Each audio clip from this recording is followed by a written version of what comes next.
بسم اللہ الرحمن الرحیم۔ السلام علیکم۔ فرعون کی بیوی کا نام حضرت آسیہ بنت مزاحم تھا۔ فرعون اور حضرت موسیٰ علیہ السلام کی بابت یہ معلوم کرتی رہتی کہ کون غالب ہوا، تو ہر وقت یہی سنتی کہ حضرت موسیٰ علیہ السلام غالب رہے۔ بس یہی ان کے ایمان کا باعث بنا۔ وہ ایک دن فرعون کی لڑکی کا سر گوندھ رہی تھی کہ کنگھی چھوٹ کر نیچے گر گئی، تو اس کے منہ سے نکلا کفار برباد ہوں، اور بعض روایات میں ہے کہ بسم اللہ کہہ کر کنگھی اٹھائی تھی۔ اس پر فرعون کی لڑکی نے کہا کہ تو میرے باپ کے سوا کسی اور رب کو مانتی ہے؟ اس نے کہا میرا، تیرا اور سب کا رب اللہ ہے۔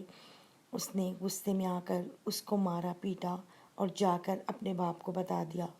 تو فرعون نے بلا کر پوچھا کہ تیرا میرے سوا کوئی اور رب ہے؟ اس نے جواب دیا کہ ہاں، میرا رب اللہ ہے۔ فرعون نے اس کو چت لٹا کر ہاتھ پاؤں میں میخیں گڑوا دیں اور اوپر سانپ چھوڑ دیے کہ کاٹتے رہیں، لیکن جب دیکھا کہ یہ باز نہیں آتی تو فرعون نے کہا کہ میں تیرے لڑکوں کو ایک ایک کر کے تیرے سامنے قتل کرواؤں گا، باز آ جا اور مجھے سجدہ کر لے۔ اس نے کہا کہ یہ نہیں ہو سکتا۔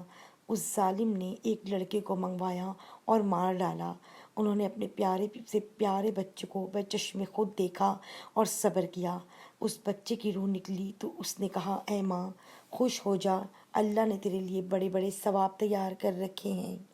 پھر دوسرے بچے کو بھی اسی طرح قتل کروا دیا، اور اس کی روح نے بھی ماں کو خوشخبری دی۔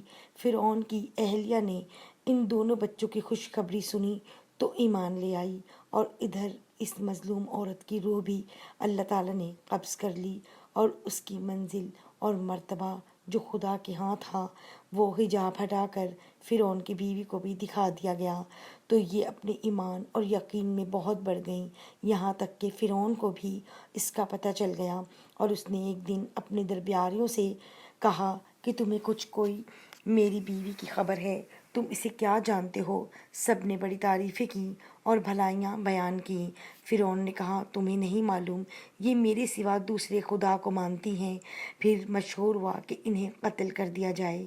اس کو اللہ تعالیٰ نے اس طرح بیان کیا جس کا ترجمہ یوں ہے، اور اللہ ایمان والوں کے لیے مثال بیان کرتا ہے۔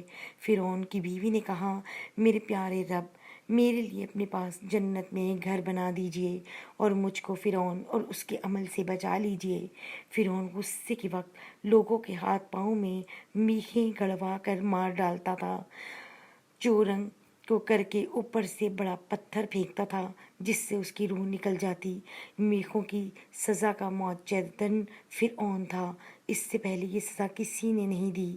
اس لیے سورہ فجر میں فرمایا اور میخوں والا فرعون۔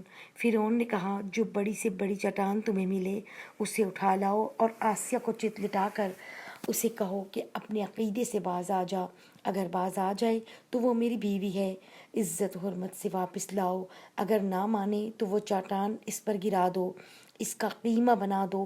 جب یہ لوگ پتھر لے کر آئے تو ان کو لٹا دیا، اور پتھر ان پر گرانے کے لیے اٹھایا تو انہوں نے آسمان کی طرف منہ اٹھایا۔ یا پروردگار عالم نے حجاب ہٹا دیے۔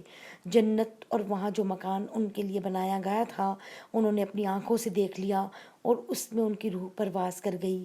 جس وقت پتھر پھینکا گیا اس وقت ان میں روح نہیں تھی۔ ایک روایت میں ہے کہ فرعون نے آخری وقت میں اس نیک بی بی پر طرح طرح کے ظلم کیے۔ انہی مظالم کی حالت میں جب کہ فرعون نے ان کی حالت بری کر رکھی تھی اور ان کے چاروں طرف آگ رکھ کر چھوڑ دی تھی، تو انہوں نے مندرجہ بالا دعا کی۔ اس کے بعد حضرت